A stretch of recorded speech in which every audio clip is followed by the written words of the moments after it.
Well, guys, he's at it again. Donald Trump's brain rot is on full display after recently giving another presser down at Mar-a-Lago. Not exactly sure why he's giving a presser, but they covered a whole wide range of topics, and as you might expect, it was just a train wreck. He's not even inaugurated yet, and it is just exhausting. Everything is up in the air. Nothing is certain anymore. Nobody knows what's true. Vaccines need to be studied because they might cause autism, even though we've known for years that is not the case. But this is part of how authoritarian regimes work. As Steve Bannon said, flood the zone with shit. That is exactly what they are doing here. I don't know if Donald Trump himself is cognizant of this, but he is surrounding himself with so many people that have brought so many things to his attention, and because he's such an incompetent buffoon, it has the exact same effect. Everything is up in the air. Nothing is certain. I'm going to do this and I'm going to do that, but that's contradictory to what I said yesterday, but that doesn't matter because it's what I'm saying. It's all exhausting. I understand. But we have to keep an eye on this stuff. We have to push back against the absolute insanity that is Donald Trump and his incoming administration. We're going to go ahead and kick things off by looking at him asserting the exact same claim that somehow we are subsidizing Mexico and Canada. He doesn't know how trade deficits work. His brain is broken. Some of their jails are empty, and they will be empty soon if this ever continued.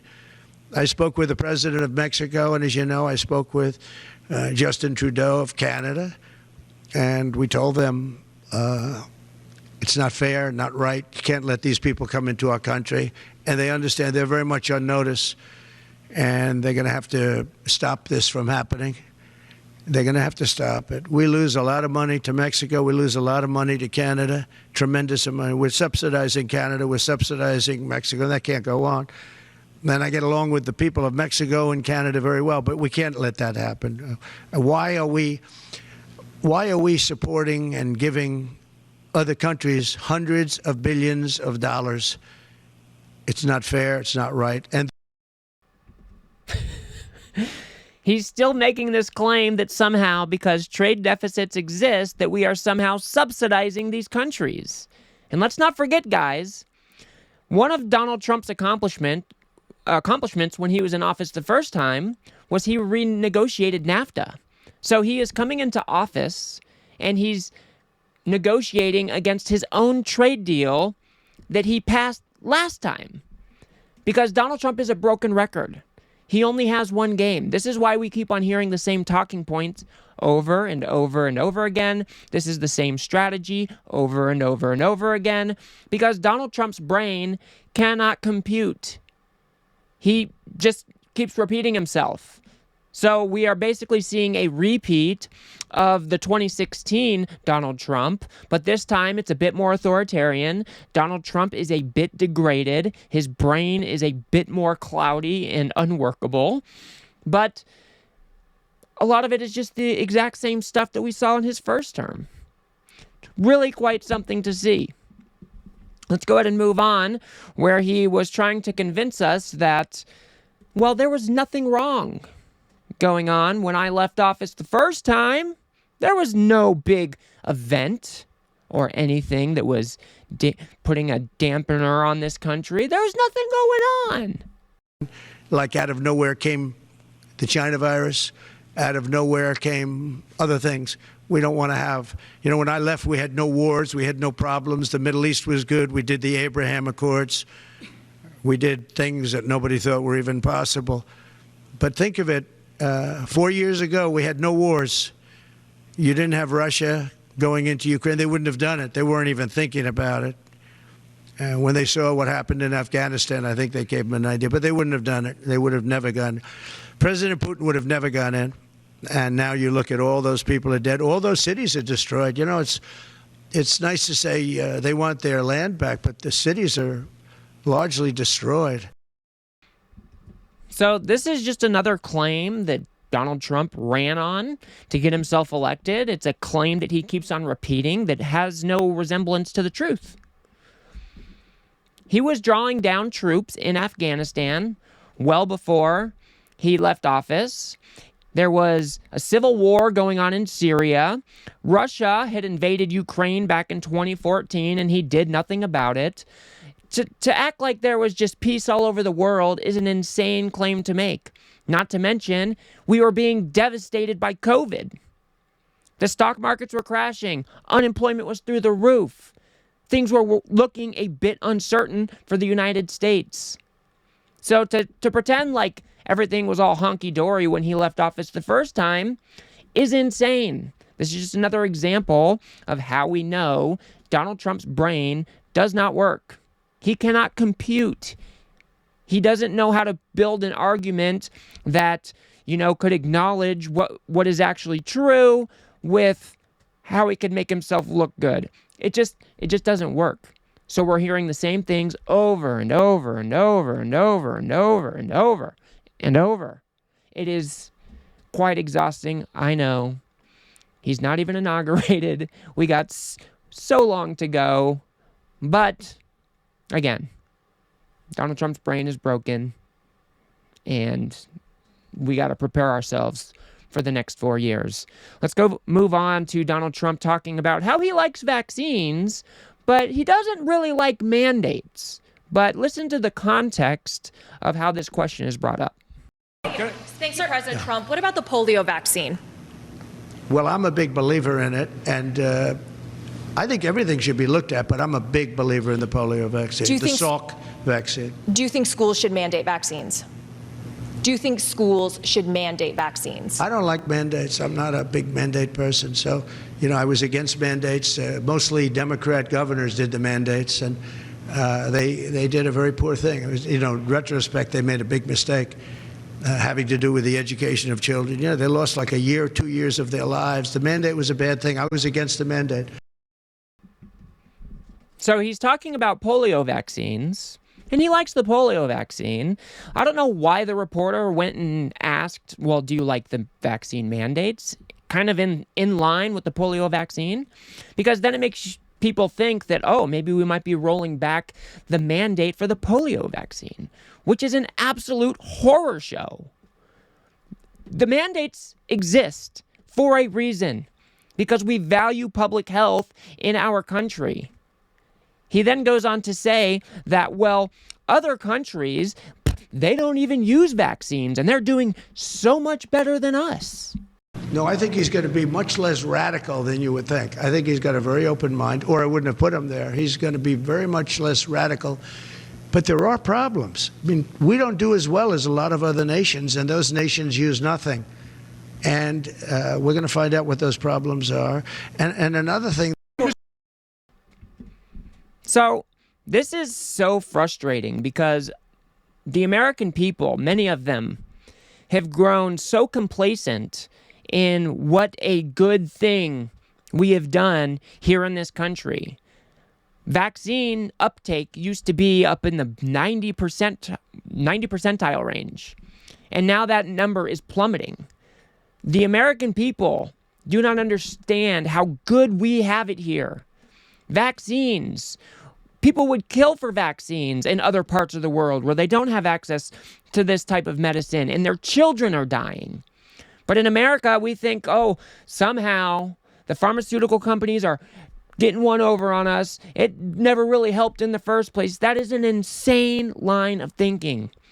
The vaccine is probably one of the most successful human inventions in all of the world, of all of time.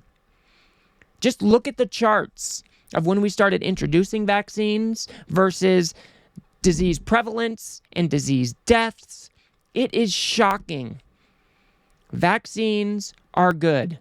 But now that we are having this conversation about, we might take all the mandates out of schools, we can't even have a real conversation about, does something like the COVID-19 vaccine need to be mandated? What is the threshold where we should start mandating vaccines, because I assure you that if a disease was ripping through the country that was killing 50 to 60% of the people that contracted the disease, we might be really thinking hard about whether or not vaccine mandates are a good thing or not. But we can't even have these conversations because everything is up in the air. We got to study the vaccines because of autism, because the autism rates are higher today than they were a few years ago. It's just all insane.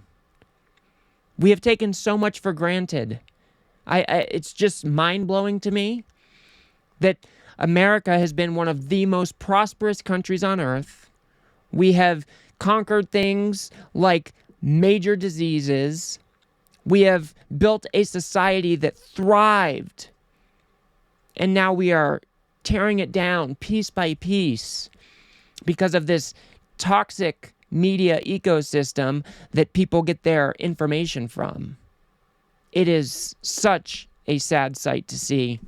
Let's go ahead and move on. Donald Trump is now talking about opening up defamation laws yet again. This is something that he talked about in his first term.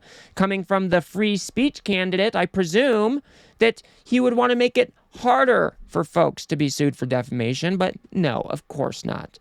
If people criticize Donald Trump, he wants to be able to go after you. I want to expand on the defamation lawsuits. Could you see moving that to other people with individual platforms, social media influencers, people that... Or newspapers, yeah. Yeah. Yeah. Oh, I do. I think you have to do it because they're very dishonest. We need a great media. We need a fair media. We need, it's very important. And we need borders. We need walls, but we need borders and we need fair elections. How does he go from defamation lawsuits to borders and fair elections? This man's brain is not okay. And to say that we are going to start to go after social media influencers, newspapers, blogs, or websites because you didn't like the type of reporting that they were doing on you is the most anti-free speech that you could probably be. Oh, they criticized me. I need to be able to go hurt them, punish them. He goes on to say that, well, Ann Selzer really got it wrong, so I should be able to go after her. I'm going to sue her newspaper. I see others. I have a few others that I'm doing. I'm going to, as an example, I'm doing this not because I want to. I'm doing this because I feel I have an obligation to. I'm going to be bringing one against the people in Iowa, their newspaper, which had a very, very good pollster who got me right all the time. And then just before the election, she said I was going to lose by 3 or 4 points, and it became the biggest story all over the world because I was going to win Iowa by 20 points. The farmers love me, and I love the farmers. Donald Trump is such a petulant man-baby. He won the election. He even won the popular vote. First time a Republican has done that in more than 2 decades, I think. He won. He won the House. He won the Senate. He did well in his election. But that's not good enough. Ann Selzer's poll made him look bad, said he was going to lose. Yeah, Ann Selzer's poll was wrong. It was very, very wrong. But that doesn't mean that you should be able to go sue her. How is that in any way defamatory to Trump? These things just do not make sense. Ann Selzer obviously got something wrong, and that's what humans do. We make mistakes. There was no malicious intent behind Ann Selzer putting out that poll. But this is just more fascistic behavior that we've come to expect from Donald Trump. If you criticize him, expect that he will come after you. And he doesn't even need to win for these types of suits to be successful.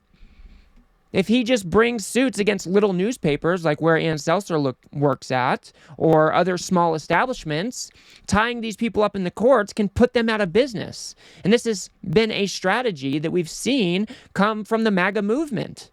This is how they are trying to silence dissent. This is not okay.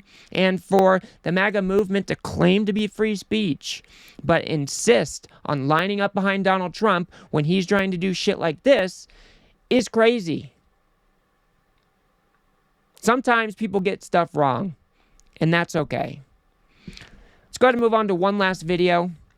I wanted to show this one to you because he's talking about privatizing the Postal Service. Let's go ahead and take a look at it, and then we'll discuss. Really streamline the logistics of the post office, but they lose billions. Well, there is talk about the Postal Service being taken private. You do know that.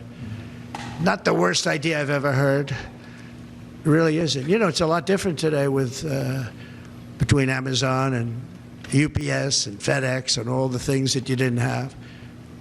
But there is talk about that. It's an idea that a lot of people have liked for a long time. We're looking at it.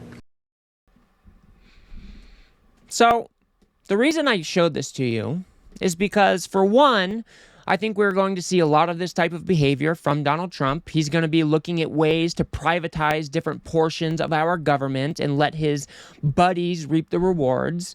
But also, there are other things besides profit that a company or institution can do. It might be a good thing that we have a U.S. Postal Service that will deliver mail to every single mailbox in our country. There is a utility to that. Not everything needs to be about making billions upon billions upon billions of dollars. There is other utility that we can point to for something like the U.S. Postal Service. To think that we're going to privatize that is crazy because we already know that the private companies will not deliver to every single mailbox in this country. They will only service areas that will allow them to break a profit.